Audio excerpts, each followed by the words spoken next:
Hello दोस्तों, PW only IAS के इस यूट्यूब चैनल पे आप सबका बहुत बहुत स्वागत है। जैसा कि आप सबको पता है कि हम लोग इस वक्त विज्ञान की एनसीईआरटी की सीरीज को कंप्लीट कर रहे हैं और इस क्लास के अंदर हम लोग क्लास नाइन्थ की के चैप्टर 6 को हम लोग डिस्कस करेंगे, जिस चैप्टर का नाम है ऊतक यानी कि टिश्यू, जिसे इंग्लिश में बोलते हैं। तो आगे बढ़ने से पहले मैं आप लोगों को एक जरूरी इंफॉर्मेशन देना चाहता हूं। ये मेरे टेलीग्राम चैनल का क्यूआर कोड है, जिसको स्कैन करके आप मेरे टेलीग्राम चैनल से जुड़ सकते हैं और उसमें मैं बहुत सारे साइंस एंड टेक्नोलॉजी से जुड़े हुए न्यूज़ या बहुत सारे कंटेंट को मैं शेयर करता हूं। आप उसका फायदा उठा सकते हैं। साथ ही साथ इसके डिस्कशन ग्रुप से जुड़कर आप अपने सवालों को मुझसे पूछ सकते हैं, जहां पे मैं पर्सनली आपके सवालों के जवाब देने की कोशिश करता हूं। तो इस टेलीग्राम चैनल को जरूर ज्वाइन कर लें। आज जो चैप्टर का नाम है, पहले ही मैंने आपको बता दिया, ऊतक है, टिश्यू है। आखिर ऊतक किसे बोलते हैं? सबसे पहले एनसीईआरटी की जिस कह सकते हैं पैराग्राफ को हमने लिया है, जो पहला पैराग्राफ है, उसमें ऊतक की डेफिनेशन के बारे में बात की गई है कि आखिर ये ऊतक यानी कि टिश्यू होता क्या है। तो सीधी सी बात है कि देखिए, जैसे हम हैं या पौधे हैं या हमारे आसपास जो जानवर आपको दिखाई पड़ते हैं, ये सब जो हैं वो जटिल जीव हैं, यानी कि कॉम्प्लेक्स ऑर्गेनिजम्स हैं। अब ये जो जटिल जीव होते हैं, इनके शरीर में क्या होता है? श्रम विभाजन होता है, यानी अलग अलग अंग होते हैं और अलग अलग अंग जो है अलग अलग तरीके से कार्य करते हैं। और जैसा कि आप लोगों ने पिछली क्लास में पढ़ ही लिया कि हमारा जो शरीर होता है वो कोशिकाओं से मिलकर बना होता है। ठीक है, कोशिकाएं ही हमारी जो मूलभूत संरचनात्मक और कार्यात्मक इकाई होती हैं। तो पूरा शरीर तो हमारा कोशिकाओं से बना हुआ है, लेकिन क्योंकि हमारा जो शरीर होता है वो थोड़ा जटिल होता है और अलग अलग अंग अलग अलग कार्य करते हैं, तो अलग अलग अंग जो अलग अलग कार्य करते हैं, वो अंग जो होते हैं वो अलग अलग प्रकार की कोशिकाओं के समूह से बने होते हैं। तो मतलब यहां पर यह है, अलग अलग कोशिकाओं का समूह अंगों को बनाता है, अलग अलग कोशिकाओं का समूह अंगों को बनाता है, और अंग जो है वो एक विशेष कार्य करने के लिए अपना पूरा का पूरा अपना योगदान हमारे शरीर में देते हैं। तो ये जो कोशिकाओं का समूह होता है, एक विशेष प्रकार का कोशिकाओं का समूह होता है, जो एक विशेष कार्य करने के लिए बना होता है। इसी कोशिकाओं के समूह को हम लोग किस नाम से जानते हैं? ऊतक के नाम से जानते हैं। बात समझ में आ रही है? मतलब जैसे मेरा हृदय है, उसका काम है ब्लड को पंप करना, तो ये एक विशेष प्रकार के कोशिकाओं के समूह से बना होगा, और जिसे हम लोग क्या बोलेंगे, ये एक प्रकार के ऊतक से बना हुआ है। ठीक है, हमारी किडनी अलग कार्य करती है, यानी कि वो हमारे शरीर के अंदर जो है वो जितना भी मटेरियल आता है उसको छानने का काम करती है, उत्सर्जन का काम करती है। तो वो एक विशेष प्रकार की कोशिकाओं के समूह से बना होगा, तो हम क्या कहेंगे? ये एक विशेष प्रकार के ऊतक से बना हुआ है। हमारी किडनी एक विशेष प्रकार के ऊतक से बनी हुई है। तो मतलब कोशिकाओं का वह समूह जो एक मिलकर विशेष कार्य करने के लिए बना होता है। ठीक है, तो उस कोशिकाओं के समूह को हम लोग किस नाम से जानते हैं? ऊतक के नाम से जानते हैं। तो यही एक बेसिक डेफिनेशन है ऊतक की। ठीक है, तो इसी डेफिनेशन को यहां पर डिस्कस किया गया है। तो यहां पर जो चीज मैंने बताई है, क्या डिस्कस किया गया है, एनसीईआरटी क्या बोलती है? बहुकोशिक जीवों में श्रम विभाजन होता है, यानी अलग अलग अंग अलग अलग कार्य करते हैं। कोई जैसे हृदय है वो ब्लड को पंप करता है, कोई हमारा जो रक्त है वो पूरे के पूरे जो हमारे पोषक पदार्थ वगैरह होते हैं उनको एक स्थान से दूसरे स्थान ले जाता है। किडनी जो है वो हमारे ब्लड को छानने का काम करती है। मस्तिष्क का काम अलग अलग होता है, यानी हमारा शरीर जो है वो श्रम विभाजन होता है। इसी तरह से पौधों में भी होता है। ठीक है, उसे आगे हम लोग देखेंगे।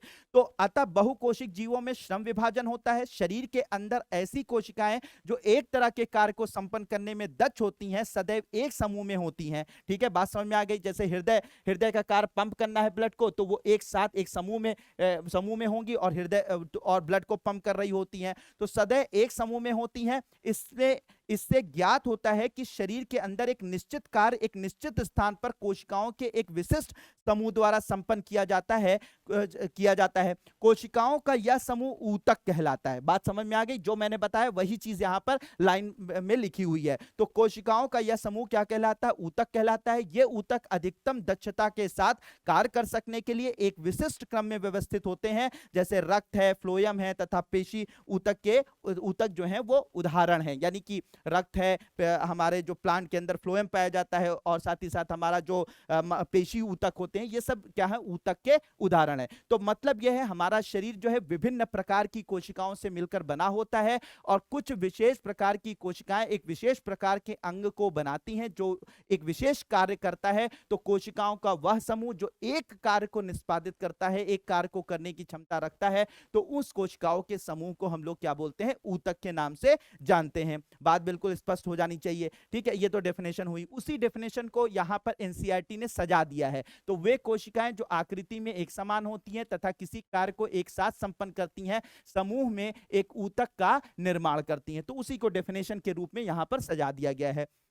अब आगे बात करते हैं कि क्वेश्चन पूछा गया है यहां पर, क्या पौधे और जंतु एक ही तरह के ऊतकों से बने होते हैं? क्या पौधे और जंतु क्या एक ही प्रकार के ऊतकों से बने होते हैं? नहीं भाई, ऐसा नहीं होता। हम पौधे अलग प्रकार होते हैं, उनके अलग कार्य होते हैं, उनके जीवन शैली जो होती है वो अलग प्रकार की होती है। मनुष्यों की जीवन शैली अलग प्रकार की होती है, जानवरों की जीवन शैली अलग प्रकार की होती है। इसलिए पौधे और जंतु जो होते हैं उनमें अलग अलग प्रकार के ऊतक पाए जाते हैं। तो ये बात आप लोगों को बिल्कुल स्पष्ट हो जानी चाहिए कि दोनों जो हैं, जंतु और पौधे, एक प्रकार के ऊतकों से नहीं बने होते, बल्कि भिन्न भिन्न प्रकार के ऊतकों से बने होते हैं। तो वही बात यहां पर कही है कि दोनों में स्पष्ट अंतर होता है। पौधे स्थिर होते हैं, वे गति नहीं करते हैं, चूंकि उन्हें सीधा खड़ा होना होता है, अतः उनमें बड़ी मात्रा में सहारा प्रदान करने वाले ऊतक होते हैं, ठीक है। ये सहारा प्रदान करने वाले ऊतक प्रायः मृत कोशिकाओं के बने होते हैं। तो ज्यादातर जो प्लांट में ऊतक पाए जाते हैं वो मृत कोशिकाओं के बने होते हैं, क्योंकि उनको मजबूती चाहिए, ठीक है। और साथ ही साथ दूसरी ओर अगर बात की जाए तो जंतु भोजन, साथी और आश्रय की खोज में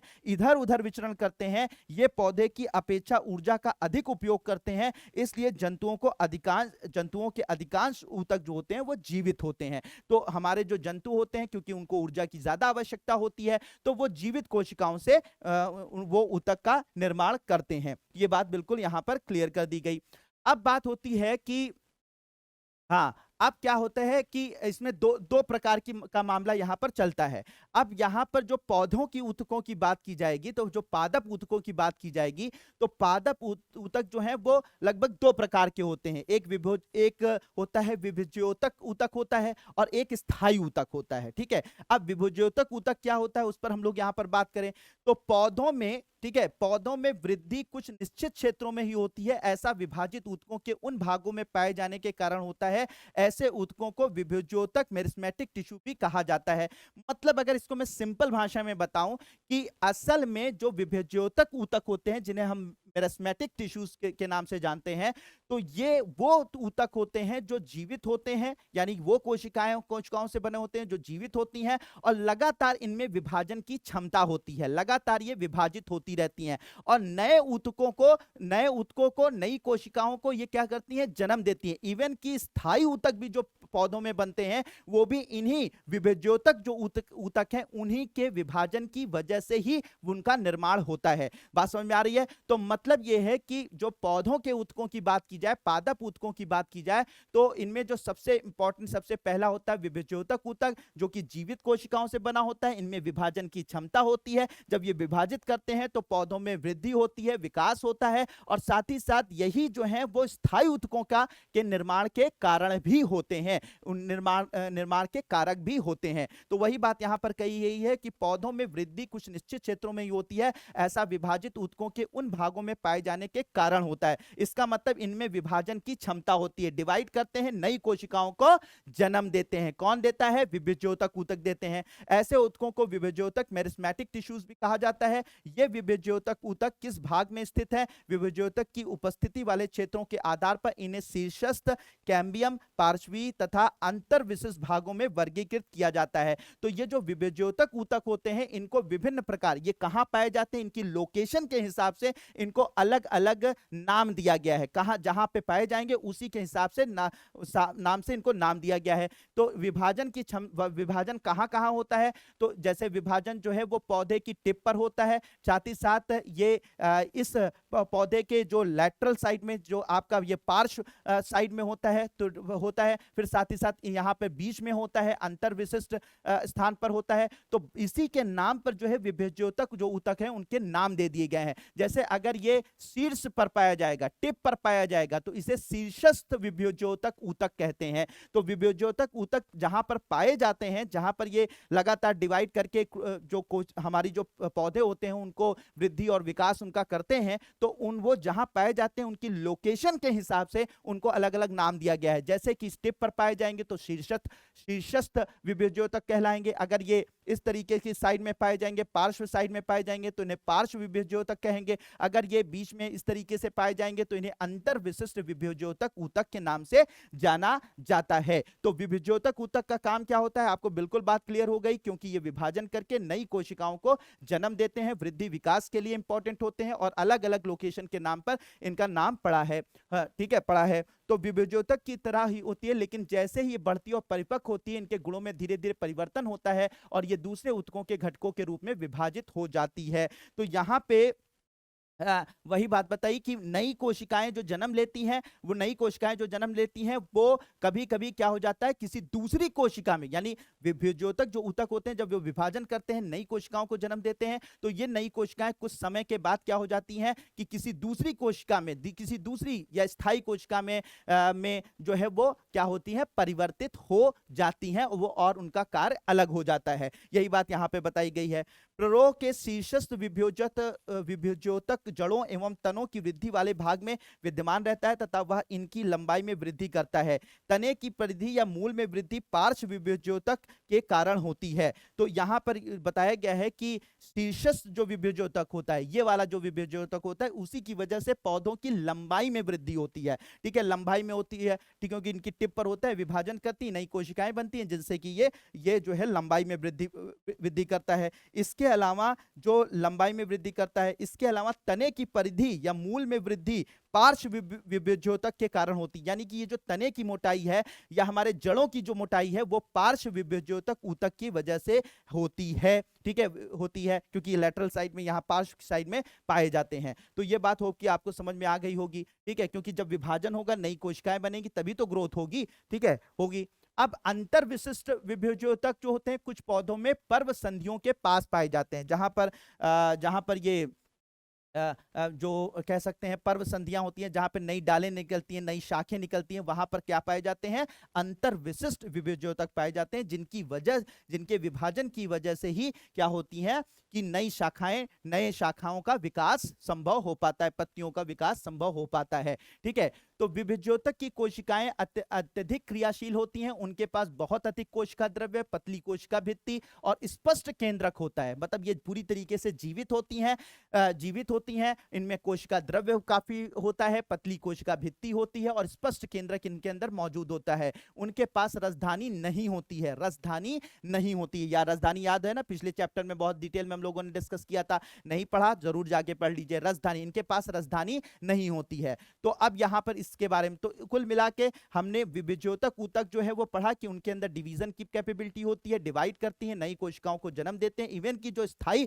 ऊतक बनते हैं पौधों में, उनको भी जन्म देने का कार्य जो है यही करते हैं। तो कहां पे पाए जाते हैं, 3 जगहों पर पाए जाते हैं। जगहों के नाम से, ठीक है, नाम से ही इनका नाम अलग अलग नाम के रूप, मतलब अलग अलग इनके प्रकार के रूप में इनको जाना जाता है। अब बात करते हैं कि जो पौधों में स्थायी ऊतक पाए जाते हैं, स्थायी ऊतक यानी कि जो परमानेंट होते हैं, इनके अंदर विभाजन की क्षमता बहुत कम या नहीं होती है मान लेते हैं। तो विभेद्योतक द्वारा बनी कोशिकाओं का क्या होता है, ये एक विशिष्ट कार्य करती हैं और विभाजित होने की शक्ति को खो देती हैं। तो मैंने क्या बताया, इनके अंदर विभाजन की क्षमता नहीं पाई जाती है। तो जब विभेद्योतक ऊतक नई कोशिकाओं को जन्म देता है तो ये कोशिकाएं कुछ दिनों के बाद विभाजन की क्षमता खो देती हैं और खोने के बाद ये एक स्थायी ऊतक में बदल जाती हैं। तो ये एक विशिष्ट कार्य करती हैं और विभाजित होने की शक्ति को खो देती हैं, जिसके फलस्वरूप वे स्थायी ऊतक का निर्माण करती हैं। तो बात जो बार बार मैं आपको बात बता रहा हूं, वही बात बता रहा हूं कि विभेद्योतक ऊतक की विभाजन की वजह से ही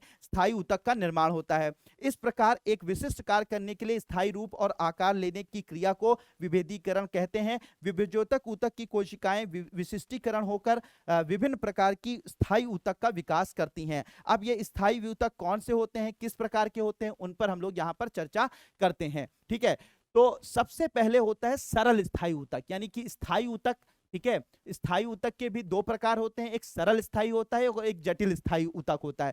सरल स्थायी ऊतक कौन कौन से होते हैं उन पर बात करते हैं। ठीक है, अब एपिडर्मिस यानी कि जो सबसे बाहरी लेयर होती है किसी भी पौधे को अगर हम देखें तो पौधे के ऊपर सबसे बाहरी जो लेयर होती है उसे एपिडर्मिस की लेयर कहते हैं। क्या बोलते हैं? एपिडर्मिस की लेयर। तो एपिडर्मिस के नीचे कोशिकाओं की कुछ परतें होती हैं जिसे सरल स्थायी ऊतक कहते हैं। ठीक है, सरल स्थायी ऊतक बोलते हैं।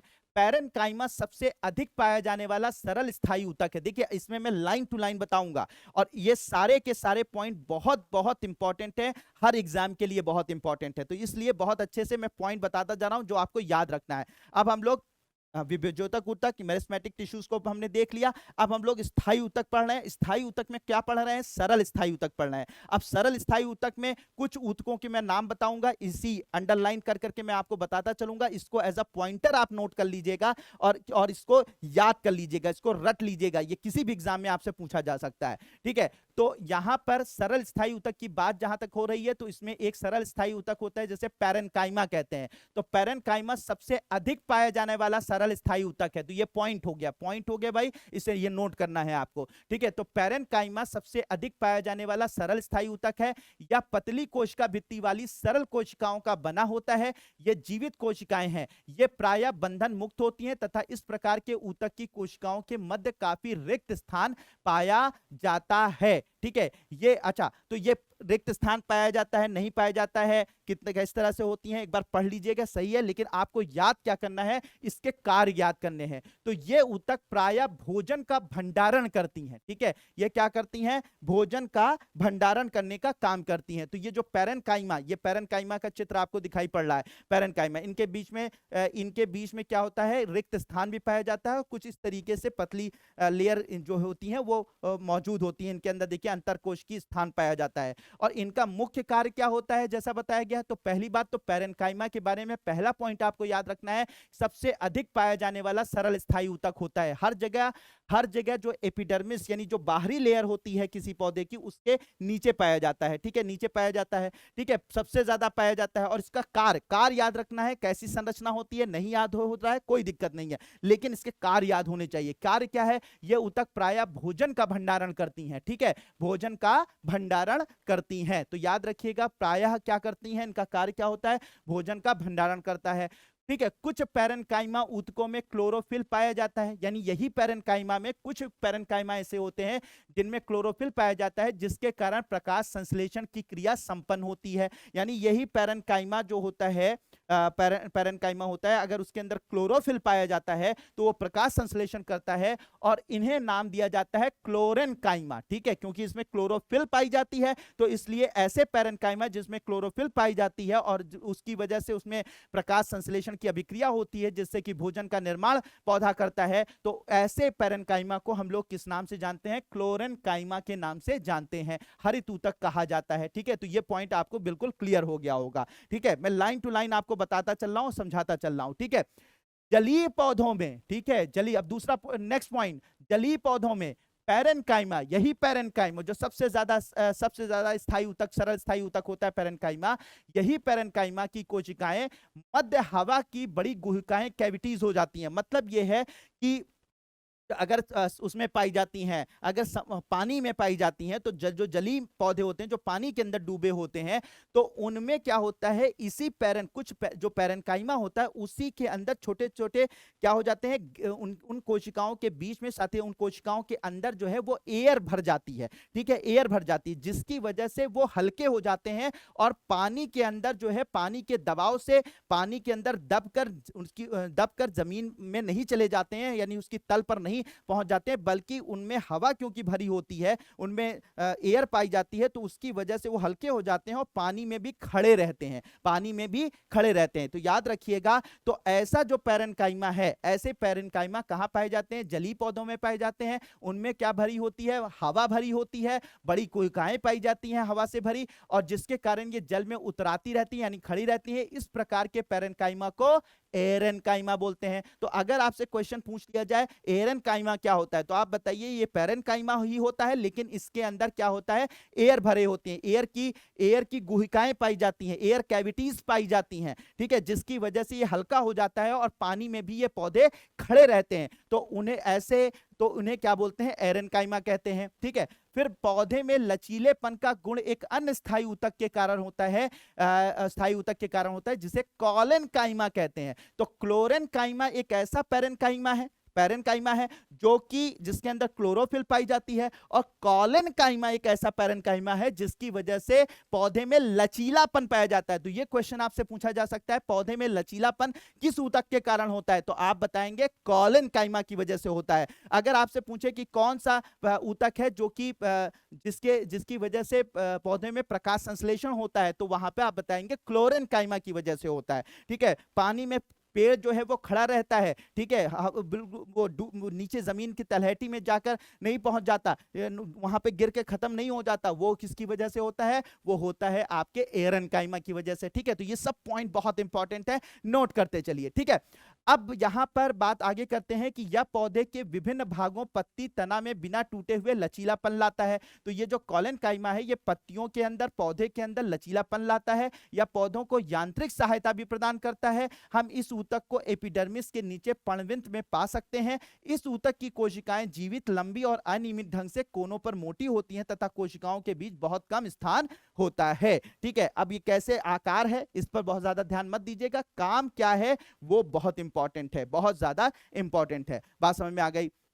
अब आगे जैसे बढ़ेंगे तो लिखा हुआ है कि एक अन्य प्रकार का ऊतक स्क्लेरेनकाइमा होता है। यह ऊतक क्या करता है, पौधे को कठोर एवं मजबूत बनाता है। तो अब अगर पूछा जाए पौधे को कठोर और मजबूत बनाने के लिए कौन सा ऊतक कार्य करता है, तो आप बताएंगे स्क्लेरेनकाइमा काम करता है। क्या काम करता है, स्क्लेरेनकाइमा करता है। तो हमने नारियल के रेशे युक्त छिलके को देखा है, यह स्क्लेरेनकाइमा ऊतक से बना होता है। तो बात बिल्कुल स्पष्ट हो जानी चाहिए।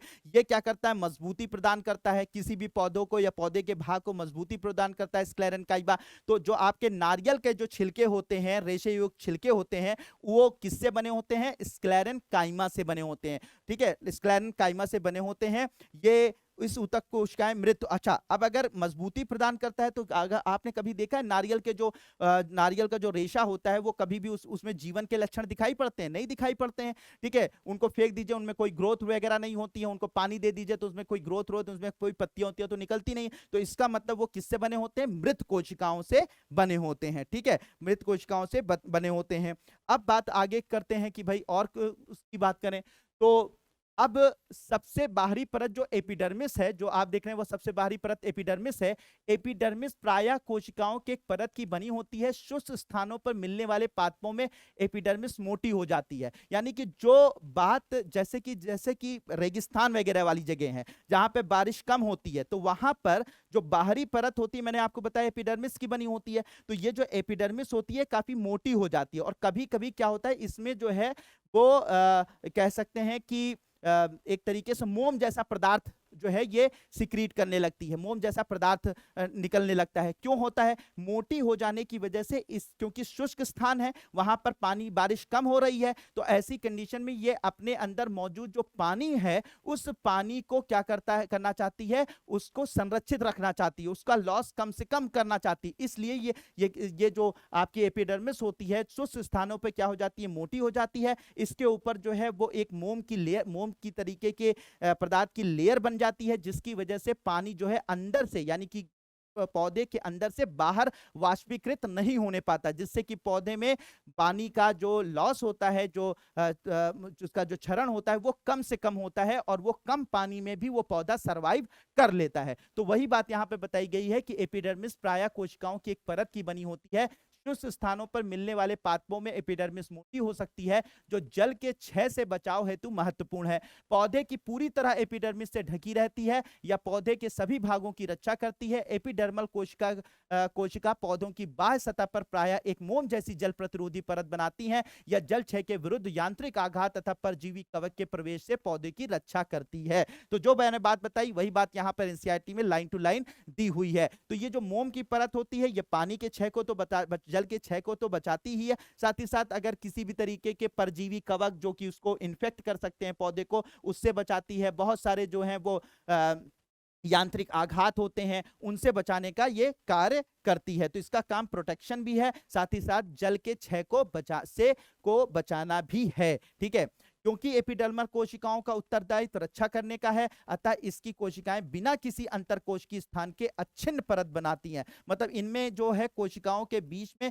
किसी भी प्रकार का गैप नहीं पाया जाता है। ठीक है, नहीं पाया जाता है, और अपेक्षाकृत चपटी होती हैं। सामान्यतः उनकी बाह्य तथा पार्श्व भित्तियां उनकी आंतरिक भित्तियों से मोटी होती हैं। तो ये इतना नहीं, लेकिन आपको काम जो मैंने बताया था वो बिल्कुल बात लाइन टू लाइन में क्यों कर रहा हूं, क्योंकि लाइन टू लाइन में इंफॉर्मेशन, ठीक है, आपको एनसीईआरटी की इन बिटवीन लाइंस को पढ़ना है। मतलब कि लाइन टू लाइन में इंफॉर्मेशन है और उस इंफॉर्मेशन का क्या मतलब होता है ये मैं बता रहा हूं। इसीलिए मैं लाइन टू लाइन पहले पढ़ रहा हूं या बाद में पढ़ रहा हूं, पहले मैं बता दे रहा हूं फिर पढ़ रहा हूं, या पढ़कर फिर बता रहा हूं। मतलब क्या है, एक एक लाइन में इतनी ज्यादा इंफॉर्मेशन छुपी हुई है कि अगर आप इसका एक एक पॉइंटर नोट तैयार करने लगेंगे तो ही जो है आप इस पूरी एनसीईआरटी का समझ पाएंगे, एनसीईआरटी से वो ज्ञान ले पाएंगे जो आपके एग्जामिनेशन के लिए इंपॉर्टेंट होगा। तो मुझे लगता है ये बातें बिल्कुल क्लियर हो गई।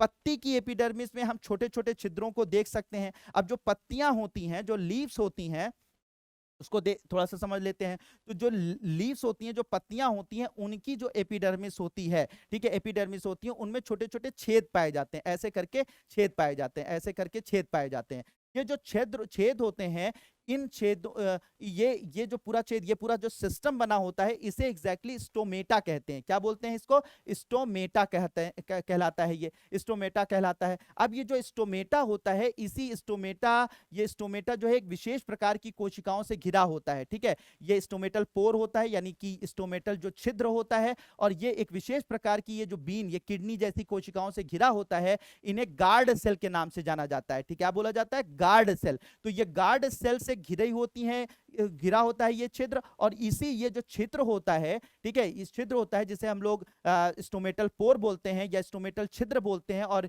ये पूरा का पूरा स्टोमेटा कहलाता है। कहां पे पाया जाता है? पत्तियों में पाया जाता है। इसी के जरिए जो प्लांट होते हैं वो एटमॉस्फेयर से, वायुमंडल से ऑक्सीजन, वायुमंडल से कार्बन डाइऑक्साइड जो है वो लेते हैं। ठीक है, लेते हैं, और साथ ही साथ इसी के जरिए जो है जरूरत पड़ने पर ऑक्सीजन को बाहर निकालते हैं, इसी के जरिए कार्बन डाइऑक्साइड को बाहर निकालते हैं। और जो इनके शरीर में ज्यादा पानी अगर हो जाता है तो वाष्पोत्सर्जन प्रक्रिया द्वारा जो पानी का लॉस करते हैं वो इसी छिद्र के द्वारा करते हैं। तो मतलब यह है कि गैसों का आदान प्रदान तथा जल का जो आदान प्रदान होता है वो इन्हीं छिद्रों के द्वारा होता है। ठीक है, जिन्हें हम टोटली क्या बोलते हैं? स्टोमेटा बोलते हैं, और इस छिद्र को स्टोमेटल पोर यानी कि स्टोमेटल छिद्र के नाम से जाना जाता है। तो यही चीज यहां पर मैंने आपको बात बता दी, वो अब इसको अब हम लोग इसमें देख लेते हैं।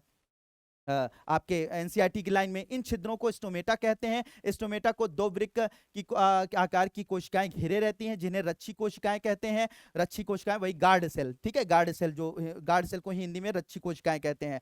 कोशिकाएं वायुमंडल में गैसों का आदान प्रदान करने के लिए आवश्यक है। वाष्पोत्सर्जन, वाष्प के रूप में पानी का निकलना की क्रिया भी स्टोमेटा के द्वारा ही होती है। तो मैंने बता दिया, और मुझे लगता है आपको बात बिल्कुल स्पष्ट हो गई होगी, किसी भी तरीके का कोई कंफ्यूजन नहीं होगा।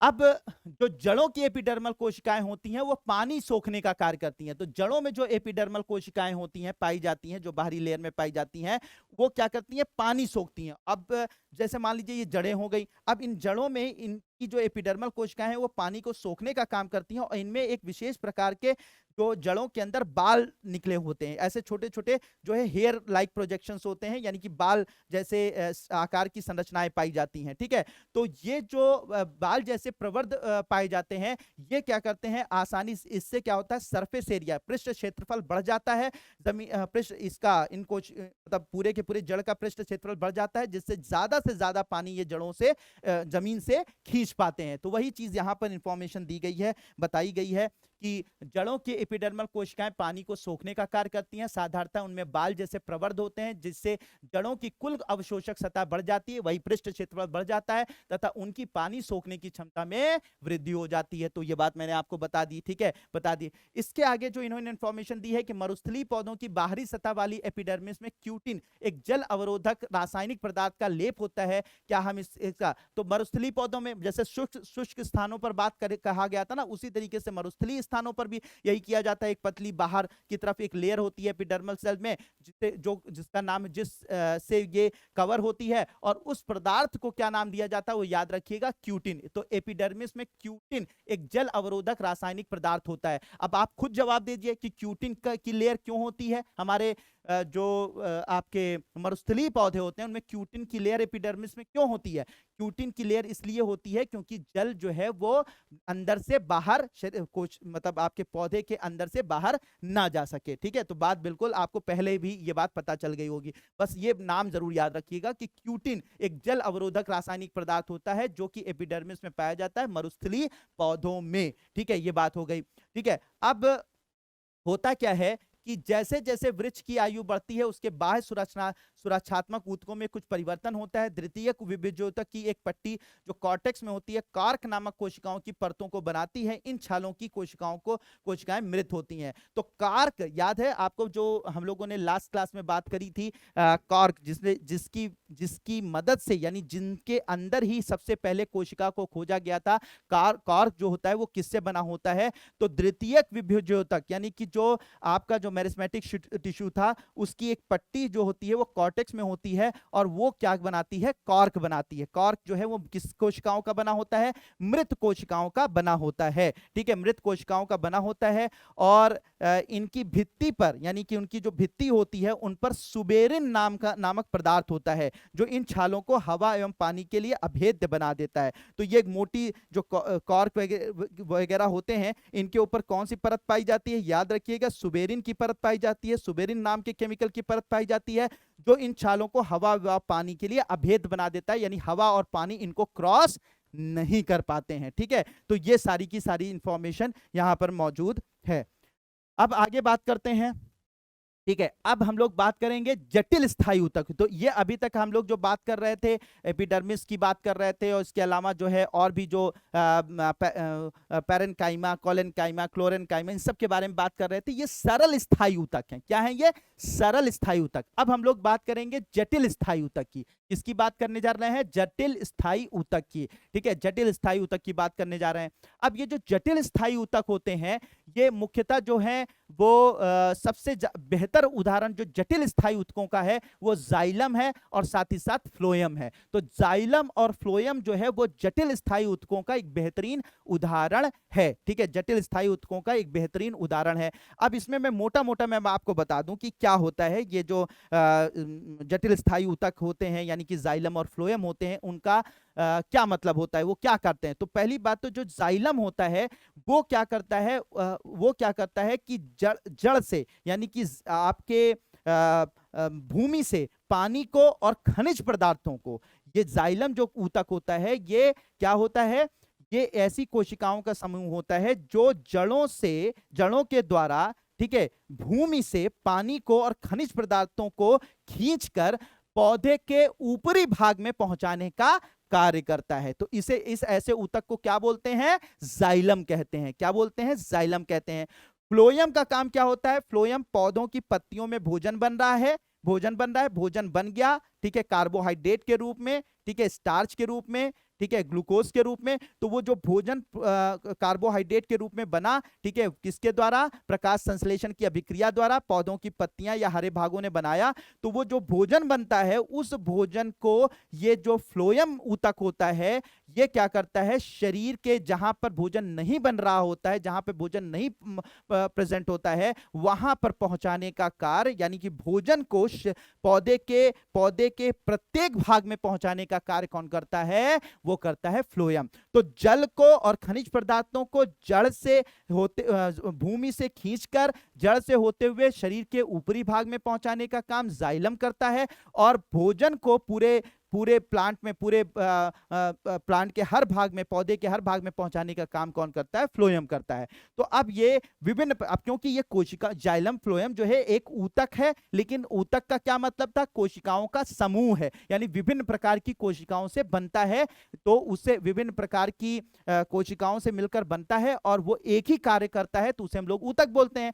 तो ये जो जाइलम और फ्लोएम है वो कुछ विभिन्न प्रकार की कोशिकाओं से मिलकर बना है जो एक ही कार्य को करती हैं। तो कौन कौन सी चीजें इसमें शामिल होती हैं उसको यहां पर देखते हैं। तो इन दोनों को संवहन ऊतक भी कहते हैं, यानी कि जाइलम और फ्लोएम को क्या बोलते हैं? संवहन ऊतक, क्योंकि ये संवहन का काम कर रहे हैं ना। जाइलम जो है वो पानी को खींच रहा है, फ्लोएम जो है वो भोजन को पहुंचा रहा है एक स्थान से दूसरे स्थान, तो इन्हें संवहन ऊतक कहा जाता है। ये मिलकर संवहन बंडल का निर्माण करते हैं। संवहन ऊतक जटिल पौधों की एक विशेषता है जो कि उनको स्थलीय वातावरण में रहने के लिए अनुकूल बनाती है, ठीक है, बनाती है। जाइलम ट्रैकीड वाहिका जाइलम पैरेन्काइमा तथा जाइलम फाइबर से मिलकर बना होता है। तो जो ये जाइलम होता है, ठीक है, जाइलम होता है, ये विभिन्न प्रकार की कोशिकाओं से मिलकर बना होता है, जैसे जाइलम ट्रैकीड है, वाहिका है, जाइलम पैरेन्काइमा है और जाइलम रेशे, इनसे मिलकर बना होता है जाइलम। इनसे क्या मिलकर बना होता है? जाइलम बना होता है।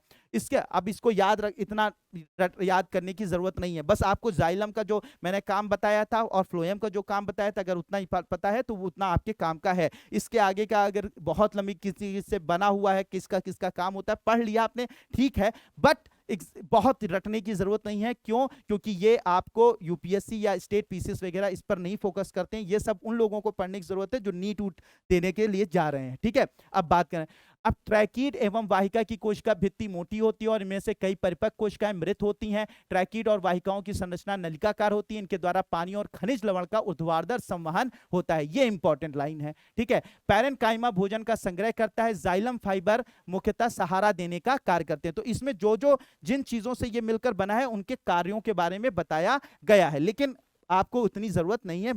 ओवरऑल जाइलम का क्या कार्य है वो मैंने आपको बताया, वो याद रखना है।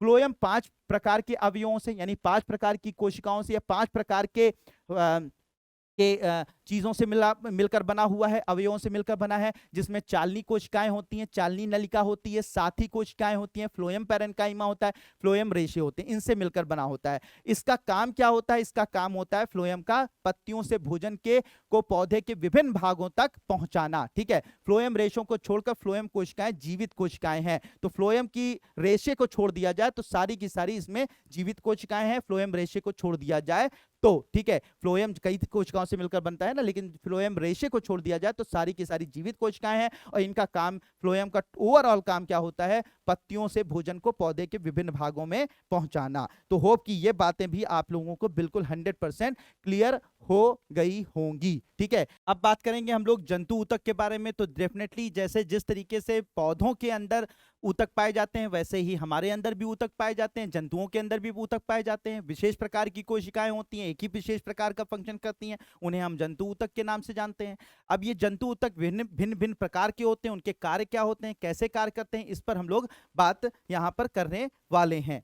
तो अब सबसे पहले जो जंतु ऊतक की बात की जाएगी उसमें सबसे पहले आता है एपिथीलियमी ऊतक, ठीक है। क्या आता है? एपिथीलियमी ऊतक के नाम से इसे जाना जाता है, एपिथीलियम ऊतक के नाम से जाना जाता है।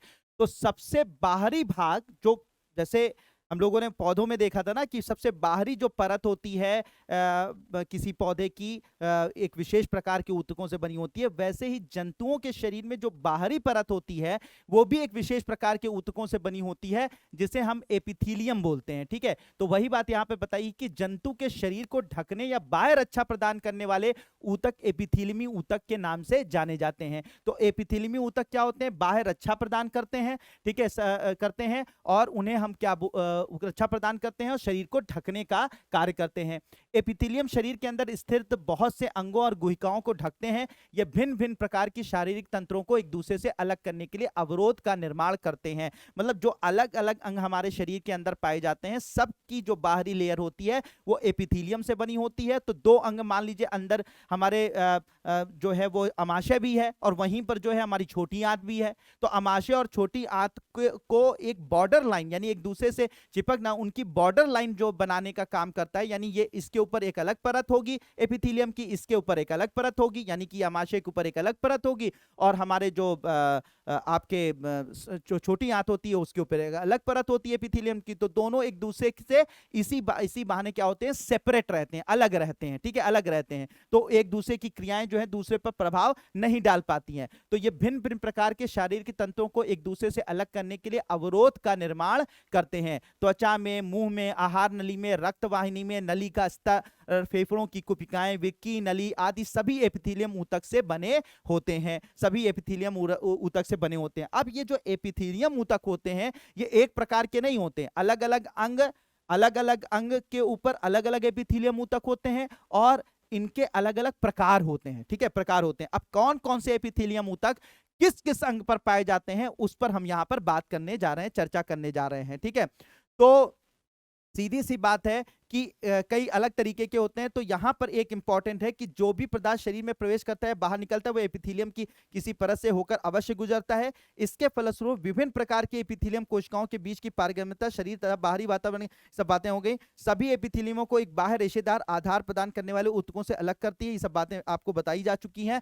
अब यहाँ पर जो एपिथेलियम ऊतक के प्रकार की बात की जा रही है, तो उदाहरण के तो यहाँ पर विभिन्न एपिथेलियम की संरचनाएं विभिन्न प्रकार की होती हैं, ये भी बात मैंने आपको बता दी, जो उनके कार्यों पर निर्भर करती हैं। उदाहरण के लिए कोशिकाओं में रक्त नलिका, अस्तर या कुपिका, जहां पदार्थों का संवहन वर्णात्मक पारगम्य झिल्ली द्वारा होता है, वहां पर चपटी एपिथेलियम ऊतक कोशिकाएं होती हैं। तो मतलब यह है कि एपिथेलियम जो होता है, जो चपटी एपिथेलियम ऊतक होता है, यानी ये एपिथेलियम का एक प्रकार है। तो जो चपटी एपिथेलियम ऊतक होता है तो वो कहां कहां पाया जाता है, और इनको जो चपटी एपिथेलियम ऊतक होता है इसे हम लोग क्या बोलते हैं, इनको सरल शल्की एपिथेलियम कहते हैं। क्या बोला जाता है, सरल शल्की एपिथेलियम। तो एपिथेलियम जो है सभी अंगों की बाहरी परत जो है वो एपिथेलियम की बनी होती है।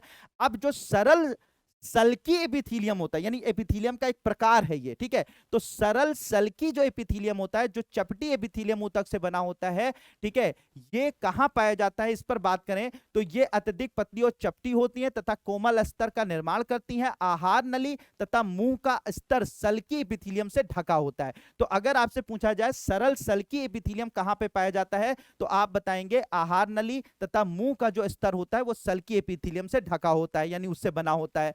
शरीर का रक्षात्मक कवच अर्थात त्वचा इन्हीं शल्की एपिथेलियम से बनी होती है, यानी जो हमारी त्वचा होती है वो भी इसी शल्की एपिथेलियम से बनी होती है। अब ये जो शल्की एपिथेलियम होते हैं, शल्की एपिथेलियम की अगर बात की जाए तो वो किस तरह से दिखते हैं, ये जैसे ये दिख रहा है, ये शल्की एपिथेलियम है, ठीक है, चपटी कोशिकाओं से बना हुआ है ना, तो ये शल्की एपिथेलियम है। तो इन शल्की एपिथेलियम से बना होता है। तो ये जो शल्की शरीर का रक्षात्मक कवच अर्थात त्वचा इन्हीं शल्की एपिथेलियम से बनी होती है। त्वचा की एपिथेलियमी कोशिकाएं इनको कटने तथा फटने से बचाने के लिए कई परतों में व्यवस्थित होती हैं, कई परत में व्यवस्थित होती हैं। चूंकि ये कई परतों के पैटर्न में व्यवस्थित होती हैं, इसलिए इन एपिथेलियम को स्तरित शल्की एपिथेलियम कहते हैं। तो बात यहां पर यह हो जाती है कि कभी कभी क्या हो जाता है कि कहीं कहीं पर स्किन हमारी मोटी हो जाती है, ठीक है, मोटी हो जाती है। तो मोटी अगर स्किन है तो वो हमें बाहर से प्रोटेक्शन दे रही है, ज्यादा प्रोटेक्शन दे रही है। तो यहां पर क्या होता है, यही जो सरल शल्की एपिथेलियम होती है, इनकी कई लेयर्स बन जाती हैं, कई लेयर्स बन जाती हैं, और उन्हें कहा जाता है स्तरित शल्की एपिथेलियम कहा जाता है। कुछ इस प्रकार की हो जाती है, मोटी हो जाती हैं, तो इसे सरल शल्की एपिथेलियम के नाम से जाना जाता है। तो मतलब यह है कि शल्की एपिथेलियम ही है, लेकिन उसी को वही परत दर परत हो गया, तो उसको नाम दे दिया गया स्तरित शल्की एपिथेलियम कहा गया। तो इसका मतलब ये हो गया कि एक सरल शल्की एपिथेलियम हो गया और एक स्तरित शल्की एपिथेलियम हो गया, और सब अलग अलग चीजों से बना होता है। तो यहां पर बात हो गई है कि आहार नली तथा मुंह का स्तर शल्की एपिथेलियम से ढका होता है। शरीर का रक्षात्मक कवच अर्थात त्वचा इन्हीं शल्की एपिथेलियम से बनी होती है, लेकिन ये किस प्रकार के शल्की एपिथेलियम से होते हैं, स्तरित शल्की एपिथेलियम से बने होते हैं, ठीक है। अब कुछ जो एपिथेलियम होते हैं उनमें स्तर होते हैं, ठीक है। जैसे जहां अवशोषण और स्त्राव होता है, जैसे आंत के भीतरी स्तर में, वहां लंबी एपिथेलियम कोशिकाएं मौजूद होती हैं, या स्तंभाकार एपिथेलियम यानी एपिथेलियमी अवरोध को पार करने में सहायता प्रदान करती हैं। श्वास नली में स्तंभाकार कुछ इस तरीके से, यानी कि इसमें जो कोशिकाएं होती हैं वो स्तंभ के रूप में होती हैं, इस तरीके के रूप में होती हैं, ठीक है।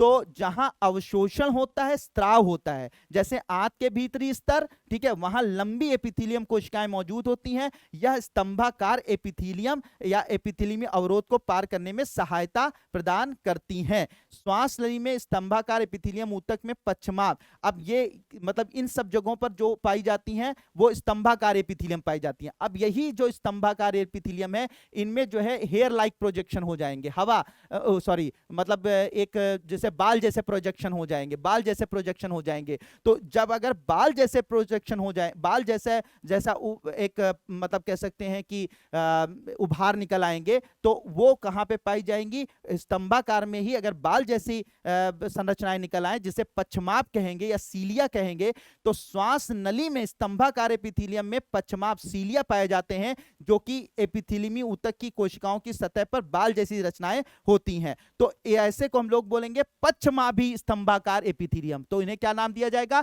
पश्चमाभी स्तंभाकार एपिथेलियम। तो स्तंभाकार एपिथेलियम तो पाई जाएगी भाई, पाई जाएगी कहां पे पाई जाएगी? आपके ये जो यहाँ पे आंत के भीतरी स्तर, यहां सब में पाई जाएगी। लेकिन जो पश्चमाभ, जिसमें पश्चिम सीलिया पाए जाएंगे, हेयर लाइक प्रोजेक्शंस पाए जाएंगे, ठीक है, तो वो पाई जाएगी आपके कहां पर पाई जाएगी? ये पाई जाएगी आपके शरीर के अंदर जो है श्वास नली में पाई जाएगी। और इसमें क्या होगा? हेयर लाइक प्रोजेक्शन होंगे और इन्हें कहा जाएगा पश्चमाभी स्तंभाकार एपिथेलियम, ठीक है। तो ये हो जाएगा। इनकी गति श्लेष्मा को आगे स्थानांतरित करके साफ करने में सहायता करती है। इस प्रकार के एपिथेलियम को पश्चमाभी स्तंभाकार एपिथेलियम कहते हैं। तो वही बात मैंने आपको बता दी। तो स्तंभाकार है वो अलग जगह पाई जाएंगी, और अगर उन्हीं में सीलिया निकला हुआ है, हेयर लाइक प्रोजेक्शन है, तो वो क्या कहलाएगी? वो कहलाएगी पश्चमाभी स्तंभाकार एपिथेलियम कहलाएंगे।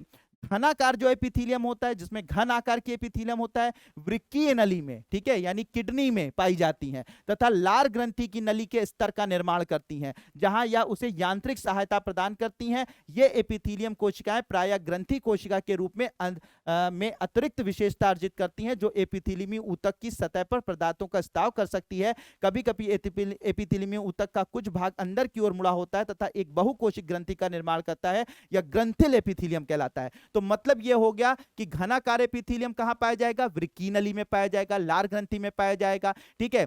और साथ ही साथ कभी कभी ग्रंथि जो कोशिकाएं होती हैं वो भी एपिथेलियम से बनी होती हैं। जो ग्रंथियां होती हैं जिनसे कुछ निकलता है, जैसे हार्मोन वगैरह निकलता है, तो वो किससे बने होते हैं? वो ग्रंथिल एपिथेलियम से बना होता है। किससे बना होता है? ग्रंथिल एपिथेलियम से बना होता है। तो मैंने क्या बताया? एपिथेलियम सभी जो अंगों के बाहरी परत जो होती है वो एपिथेलियम से बनी होती है। अलग अलग अंगों के अंदर अलग अलग प्रकार के एपिथेलियम पाए जाते हैं। उनको अलग अलग उनके आकार, उनकी संरचना के आकार पर उनको अलग अलग नाम दिया गया है, उनके नाम दिया गया है। कहीं पर उन्हें जो है वो सरल सल्की बोला गया है, कहीं पर उन्हें स्तरित बोला गया है, कहीं पर जो है वो आपका अलग अलग ग्रंथिल बोला गया है, कहीं पर उनको जो है स्तंभाकार बोला गया है, कहीं पर उन्हीं को पश्चमाभी स्तंभाकार बोला गया है, और कहीं पर उन्हें घनाकार बोला गया है। तो अलग अलग इनके नाम होते हैं। तो एपिथेलियम, मुझे लगता है कि आप लोगों को क्लियर हो गया होगा कि एपिथेलियम क्या होता है और एपिथेलियम अलग अलग जगहों पर। अब इसमें इंपॉर्टेंट क्या, इसमें बस इंपॉर्टेंट यही है, वैसे इतनी डिटेल में आपसे नहीं पूछा जाता, लेकिन इसके बावजूद भी कौन सी जगह पर स्तरित एपिथेलियम कहां पे पाया जाता है, साथ ही वो सब पूरा अंडरलाइन में करके मैंने आपको डिटेल में बता दिया। इसके अलावा जो है वो घनाकार एपिथेलियम कहां पाया जाता है, स्तरित एपिथेलियम कहां पाया जाता है। तो बस आप उसको पॉइंटर के तरीके से नोट कर लीजिए और उसको नोट करके बना लीजिए, लेकिन बहुत बहुत ज्यादा इसको रटने की जरूरत है। 2-3-4 बार बस इसे पढ़ लीजिए, ठीक है, पढ़ लीजिए। अब बात आती है कि भाई नेक्स्ट उस पर आता है कि नेक्स्ट आता है कि आपका संयोजी ऊतक। तो अभी तो एपिथेलियम पढ़ रहे थे, अब संयोजी ऊतक यानी कि कनेक्टिव टिश्यू की बात की जाए। कनेक्टिव टिश्यू की बात की जाए तो इसमें कनेक्टिव टिश्यूज जो होते हैं, इसमें क्या होता है, संयोजी ऊतक की कोशिकाएं आपस में कम जुड़ी होती हैं और अंतर कोशिकीय अधात्री मैट्रिक्स में धसी होती हैं, याद आती जेली की तरह। अब इसमें जो संयोजी ऊतक जो संयोजी का काम करते हैं, मतलब कि कनेक्टिव टिश्यू जो कनेक्ट करते हैं पूरे शरीर को, उनको कनेक्ट करने का काम करते हैं, उन्हें संयोजी ऊतक के नाम से जाना जाता है। तो इसमें भिन्न भिन्न प्रकार के संयोजी ऊतक होते हैं। जैसे रक्त है तो वो भी एक संयोजी ऊतक होता है, हड्डियां हैं, ठीक है, हमारी बोन्स हैं तो वो भी संयोजी ऊतक होते हैं, ठीक है, संयोजी ऊतक होते हैं। साथ ही साथ हमारे शरीर में जो है वो और भी बहुत सारी कोशिकाएं हैं जो संयोजी ऊतक की तरह, बहुत सारी ऊतक हैं जो संयोजी ऊतक की तरह काम करते हैं, तो उसको हम लोग यहाँ पर डिटेल में देखते हैं। तो संयोजी ऊतक में जो सबसे पहले बात करते हैं हम लोग रक्त के बारे में बात करते हैं। अब ये जो रक्त होता है, रक्त के बारे में अगर हम लोग यहाँ पर बात करें, रक्त के बारे में बात करें तो रक्त जो है ये भी एक संयोजी होता है, ये तरल संयोजी ऊतक होता है। क्योंकि ये तरल अवस्था में होता है तो इसे तरल, रक्त को तरल संयोजी ऊतक के नाम से जाना जाता है। अब रक्त जो होता है उसको मैं मोटा मोटा सब बता देता हूं, फिर उसके बाद उसको अंडरलाइन करके मैं बता दूंगा। तो रक्त दो चीजों से बना होता है। 55% जो रक्त का भाग होता है उसे हम लोग, वो एक तरल भाग होता है, रक्त का जो तरल भाग होता है वो 55% होता है, और इसे हम लोग प्लाज्मा के नाम से जानते हैं। तो प्लाज्मा क्या होता है? रक्त का तरल भाग होता है जो लगभग पूरे रक्त का 55% बनाता है, इसे प्लाज्मा कहते हैं। बचा हुआ जो 45% भाग होता है वो विभिन्न प्रकार की कोशिकाओं से बना होता है, जिन्हें हम लोग आरबीसी बोलते हैं, डब्ल्यूबीसी बोलते हैं तथा प्लेटलेट्स बोलते हैं। तो आरबीसी, डब्ल्यूबीसी, प्लेटलेट्स, लाल रुधिर कणिका, श्वेत रुधिर कणिका और प्लेटलेट जो है वो 45% भाग बनाती है। ये कोशिकीय भाग होता है रक्त का। तो रक्त जो होता है वो दो चीजों से मिलकर बना होता है, एक प्लाज्मा से और एक रक्त कोशिकाओं से। प्लाज्मा 55% और रक्त कोशिकाएं कुल मिलाकर 45% पूरे रक्त का निर्माण करती हैं। इनका काम क्या होता है? इनका काम होता है हमारे शरीर में जो भोजन शरीर में पहुंचता है, जब वो पाचित हो जाता है तो वो भोजन का जो भोजन का यानी कि हमारा जो न्यूट्रिएंट होते हैं, पोषक पदार्थ होते हैं, विटामिन होते हैं, मिनरल्स होते हैं, इन सब को पूरे शरीर में पहुंचाने का कार्य करता है। इसके अलावा हार्मोन्स हैं, ठीक है, विभिन्न प्रकार के और भी जो हमारे रोग प्रतिरोधक क्षमता वाली जो WBCs होती हैं, जो रोग प्रतिरोधक क्षमता का काम करती हैं, उनको शरीर के अन्य भागों तक पहुंचाने का काम करते हैं। इसके अलावा रक्त का कार्य क्या होता है? रक्त का कार्य जो होता है ऑक्सीजन को हमारी कोशिकाओं तक पहुंचाना, हमारी कोशिकाओं से कार्बन डाइऑक्साइड को हमारे फेफड़ों तक पहुंचाना, यह भी रक्त का कार्य होता है। इसके अलावा जो है रक्त का कार्य हमारे शरीर में टेम्परेचर रेगुलेशन में भी रक्त का कार्य होता है। तो बहुत सारे फंक्शन जो है रक्त के होते हैं, और ये एक तरल संयोजी ऊतक है जिसका जो जिन चीजों से मिलकर बना है उसको मैंने यहां पे आपको बता दिया। अब थोड़ा सा एनसीईआरटी की लाइंस देख लेते हैं क्या बोल रहा है। तो रक्त के तरल अधात्री भाग को प्लाज्मा कहते हैं। प्लाज्मा में लाल रक्त कणिकाएं, श्वेत रक्त कणिकाएं तथा प्लेटलेट्स निलंबित होते हैं। प्लाज्मा में प्रोटीन, नमक तथा हार्मोन भी होते हैं। हाँ, अब बात आती है प्लाज्मा किससे बना होता है। तो प्लाज्मा में ज्यादातर तो पानी होता है, लेकिन इसके अलावा इसमें प्रोटीन होती है, नमक होता है, हार्मोन होता है, ये सारी चीजें इसके अंदर मौजूद होती हैं। रक्त गैसों, शरीर के पचे हुए भोजन, हार्मोन तथा उत्सर्जी पदार्थों को शरीर के एक भाग से दूसरे भाग ले जाता है। तो ये सारी बातें मैंने ऑलरेडी पहले से बता दी हैं, वही चीजें यहाँ पर लिखी हुई है। अब हम लोग यहाँ पर अस्थि की बात करते हैं। तो अस्थि भी एक तरीके का संयोजी ऊतक होता है जो क्या करता है, हमें मजबूती देता है, हमारे शरीर को एक आकार देता है, हमारे शरीर को एक शेप देने का काम करता है, अस्थि करता है। ये अस्थियां जो होती हैं ये काफी कठोर होती हैं और ये जो है वो अस्थि जो कोशिकाएं होती हैं एक विशेष प्रकार के मैट्रिक्स में धसी होती हैं। तो ये मैट्रिक्स होता है, यानी कि ऐसे जेली लाइक मटेरियल होता है जिसे हम लोग क्या बोलते हैं, मैट्रिक्स बोलते हैं। मैट्रिक्स को हिंदी में क्या कहा जाता है, अधात्री कहा जाता है, अधात्री। तो मैट्रिक्स होता है, उसी मैट्रिक्स के ये जो मैट्रिक्स होता है कैल्शियम तथा फास्फोरस से बना होता है। किससे बना होता है? कैल्शियम तथा फास्फोरस। तो कैल्शियम और फास्फोरस आधार प्रदान कर बनाता है किसी भी अस्थि का। कैल्शियम और फास्फोरस आधार बनाता है किसी भी अस्थि का, और उसे हम लोग क्या बोलते हैं, मैट्रिक्स बोलते हैं। और इसी में जो है वो अस्थि कोशिकाएं मौजूद होती हैं, जो बोन सेल्स होती हैं वो इसी के अंदर मौजूद होती हैं। तो यही बात यहां पर इन्होंने बताई है कि अस्थि कोशिकाएं कठोर अधात्री में धसी होती हैं जो कैल्शियम तथा फास्फोरस से बना होता है। तो ये जो मैट्रिक्स होता है ये काफी कठोर होता है और कैल्शियम तथा फास्फोरस से बना होता है, जिसके अंदर ये जो है अस्थि कोशिकाएं मौजूद होती हैं। दो अस्थियां आपस में एक दूसरे से एक अन्य संयोजी ऊतक जिसे स्नायु अस्थि बंधान तंतु कहते हैं से जुड़ी होती हैं। तो दो, ये बहुत इंपॉर्टेंट है कि दो अस्थियां आपस में किससे जुड़ी होती हैं, किस ऊतक से जुड़ी होती हैं। तो याद रखिएगा, दो अस्थियों को आपस में जोड़ने का काम एक संयोजी ऊतक द्वारा होता है जिसे स्नायु कहते हैं। क्या बोलते हैं? स्नायु कहते हैं। तो याद रखिएगा, स्नायु का काम क्या होता है, जो दो अस्थियों को आपस में जोड़ने का काम करता है। या ऊतक बहुत लचीला एवं मजबूत होता है। स्नायु में अधात्री बहुत कम होता है, यानी इसमें मैट्रिक्स बहुत कम होता है। अस्थियों को अस्थियों से जोड़ती हैं, ठीक है, ये बात आपको पता हो गई। एक अन्य प्रकार का संयोजी ऊतक होता है जिसे कंडरा बोलते हैं, टेंडन बोलते हैं, टेंडन या कंडरा बोलते हैं। कंडरा का काम क्या होता है, ये अस्थियों को मांसपेशियों से जोड़ता है। याद रखिएगा, अस्थियों को अस्थियों से जोड़ने का काम स्नायु का होता है, और कंडरा का काम क्या होता है, अस्थियों को मांसपेशियों से जोड़ने का काम करता है। ठीक है, ये एक रेशेदार ऊतक होते हैं, लचीलेपन वाले होते हैं और रेशेदार ऊतक होते हैं। इसके अलावा उपास्थि होती है, कार्टिलेज होता है, ये भी एक संयोजी ऊतक है।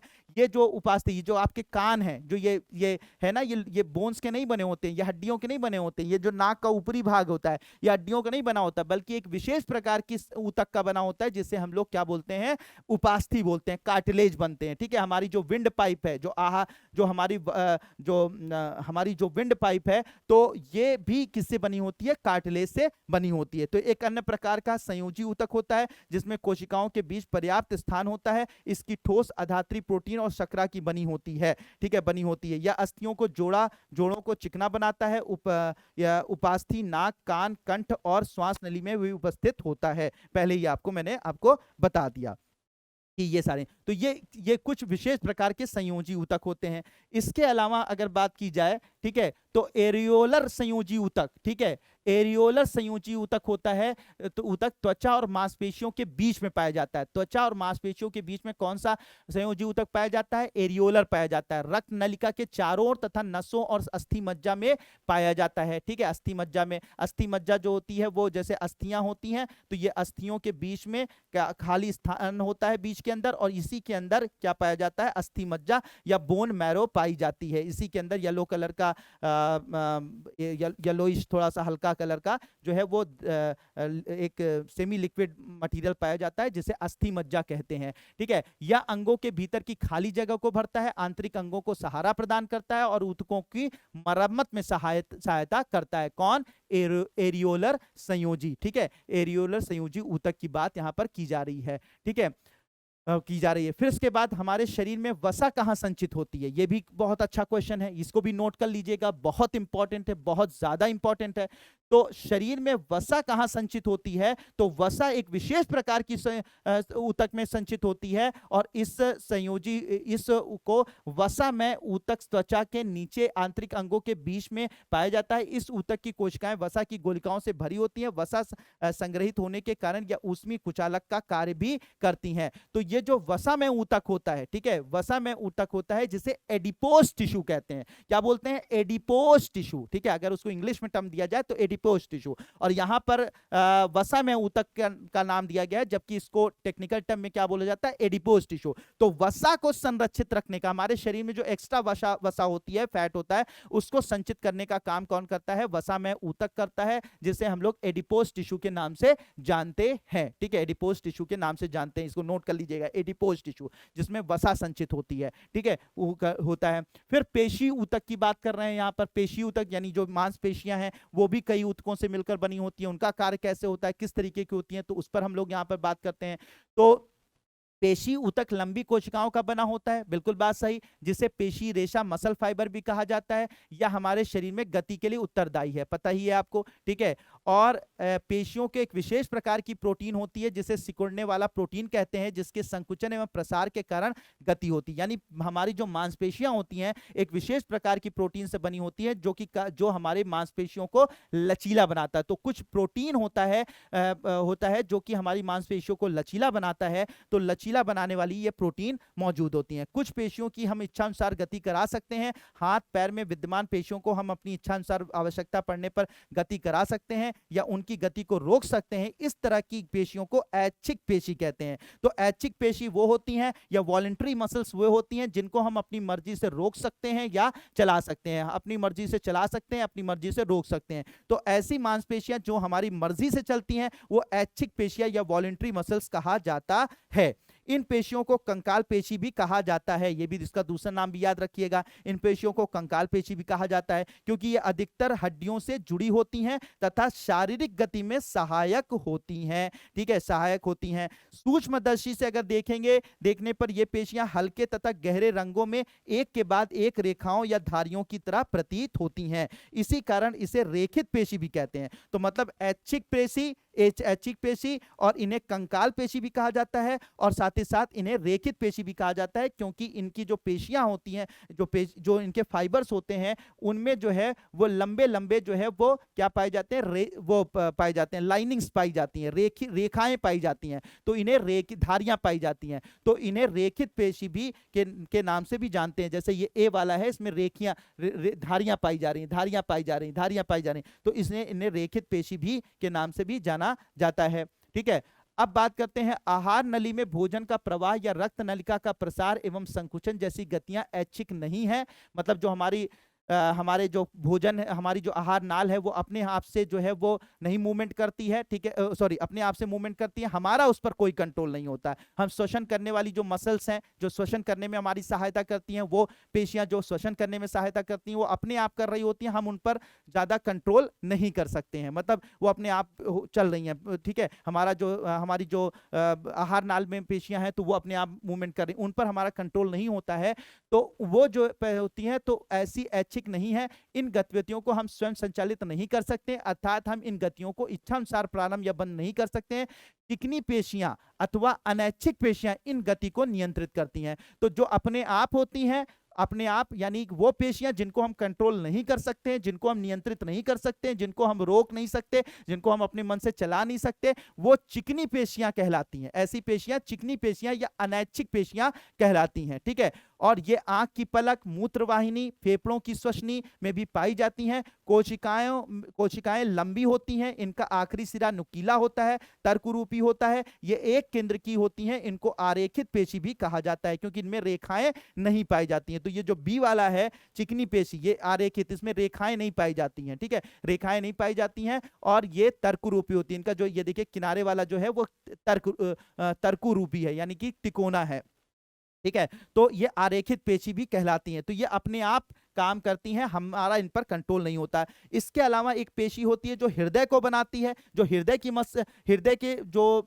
को बनाने के लिए एक विशेष प्रकार की कोशिकाएं होती हैं, एक विशेष प्रकार के ऊतक होते हैं जो हृदय को बनाने का काम करते हैं। तो हृदय की पेशियां जीवन भर लयबद्ध होकर चलती रहती हैं, और ये अनैच्छिक पेशियों को कार्डिक हृदय और इस तरीके, अच्छा ये हमारी मर्जी से काम नहीं करती हैं, तो ये भी एक प्रकार की अनैच्छिक पेशियां होती हैं जिन्हें हम कार्डिक पेशी के नाम से जानते हैं। तो हृदय एक विशेष प्रकार की पेशियों से बना हुआ होता है, एक विशेष प्रकार की मसल से बना हुआ होता है, एक विशेष प्रकार के फाइबर्स मतलब कुछ ऊतकों से बना होता है, जिसे हम कार्डिक पेशी कहते हैं। क्या बोलते हैं? कार्डिक पेशी वो कहते हैं। ये एक प्रकार की अनैच्छिक होती हैं, हमारी इच्छा से काम नहीं करती हैं। ठीक है, तो हृदय की पेशी कोशिकाएं बेलनाकार शाखाओं वाली और एक केंद्र की होती है। ये हृदय पेशी है। ठीक है, तो ये हो गई आपकी जो है रेखित पेशी, ये हो गई चिकनी, और ये हो गई आपकी कार्डिक। तो इसमें बिल्कुल लाइन टू लाइन इंफॉर्मेशन दी हुई हैं, इनको आपको याद रखना है, इसके ऐसे पॉइंटर्स बना लीजिए। ठीक है, मैं बार बार बोल रहा हूं पॉइंटर, क्योंकि एक एक लाइन में आपको इंफॉर्मेशन दी हुई है। अब लास्ट में इन्होंने बात करी है तंत्रिका ऊतक के बारे में। तंत्रिका ऊतक यानी कि जो हमारा नर्वस सिस्टम, हमारा तंत्रिका तंत्र बनाता है, हमारा ब्रेन नर्वस सिस्टम बनाने का काम करता है। तो हमारा नर्वस सिस्टम, हमारा जो ये तंत्रिका ऊतकों से बना होता है, तंत्रिका कोशिकाओं से बना होता है। तंत्रिका कोशिकाएं कुछ इस तरीके से दिखती हैं, जिनमें जो ये वाला भाग होता है, ये वाला जो भाग होता है, ये साइटोन कहलाता है। ठीक है, साइटोन कहलाता है, और ये वाला जो भाग होता है वो क्या कहलाता है? एक्सॉन कहलाता है।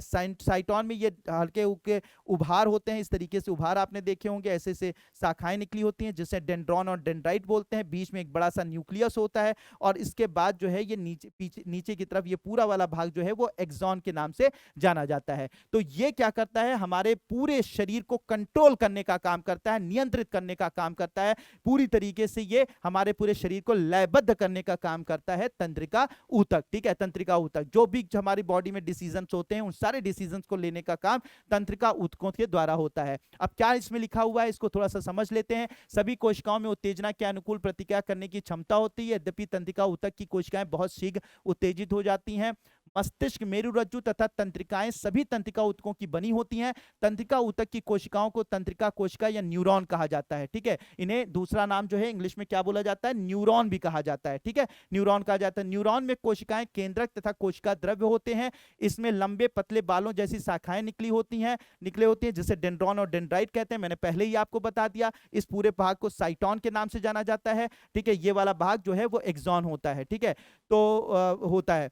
प्रायः प्रत्येक न्यूरॉन में इस तरह का एक लंबा प्रवर्ध होता है जिसको एक्सॉन कहते हैं। बता चुका मैं आपको, बता बस लाइन टू लाइन पढ़ देता हूं जिससे कि आपका कोई पॉइंट छूटे ना। तथा बहुत सारे छोटी शाखाएं प्रवर्ध निकले होते हैं जिन्हें डेंड्राइट कहते हैं। एक तंत्रिका कोशिका 1 मीटर तक लंबी हो सकती है। याद रखिएगा, हमारे शरीर में जो सबसे लंबी कोशिकाएं होती हैं वो क्या होती हैं? यही तंत्रिका कोशिकाएं होती हैं। बहुत सारे तंत्रिका रेशे संयोजी ऊतक के द्वारा एक साथ मिलकर एक तंत्रिका तंत्र का निर्माण करते हैं। ठीक है, तंत्रिका रेशे जो हैं वो संवेदना को तंत्रिका स्पंदन कहते हैं। यानी कुल मिलाकर यहाँ पर बात ये कही गई है कि हम कहीं पूरी बॉडी में ये फैली होती हैं, पूरी बॉडी के अंदर ये जो आपके तंत्रिका तंत्र जो है फैला होता है। तो कहीं पर भी कोई भी इंफॉर्मेशन होती है वो इन यहाँ से, मान लीजिए हमने यहाँ पर टच किया तो ये इंफॉर्मेशन यहाँ से होते हुए हमारे ब्रेन तक पहुँचती है। ब्रेन से वो इंफॉर्मेशन जो है हमारे अंगों तक पहुँचने का काम करती है। तो पूरा एक नेटवर्क होता है इन जो नर्व्स होती हैं, ठीक है, जिन्हें हम तंत्रिका कोशिकाएं बोलती हैं, इनका पूरा नेटवर्क होता है जो पूरे शरीर में पाया जाता है, जिससे कि इंफॉर्मेशन जो है एक स्थान से दूसरे स्थान, दूसरे स्थान से तीसरे स्थान, ब्रेन से शरीर के अन्य भाग में, शरीर के भाग से पूरे ब्रेन तक पहुंचने का काम होता है। ठीक है, तो ये सारी की सारी चीजें आप लोगों को मैंने बता दी। और अब जो है वो इस तरह से ये पूरा का पूरा चैप्टर कंप्लीट होता है। और होप कि ये सारा का सारा चैप्टर, इसमें पॉइंटर वाले चीजें थी, आप पॉइंटर की तरह से नोट कर सकते थे और नोट करके अपना सारे एक नोट्स बना लीजिए और फिर उस नोट्स को आप धीरे से 2-3 बार रिवाइज कर लीजिए, आपका काम कंप्लीट हो जाएगा। तो ओवरऑल ये चैप्टर कंप्लीट होता है और होप कि आप लोगों ने इसको काफी अच्छी तरीके से समझा होगा। Thank you so much and may God bless you all.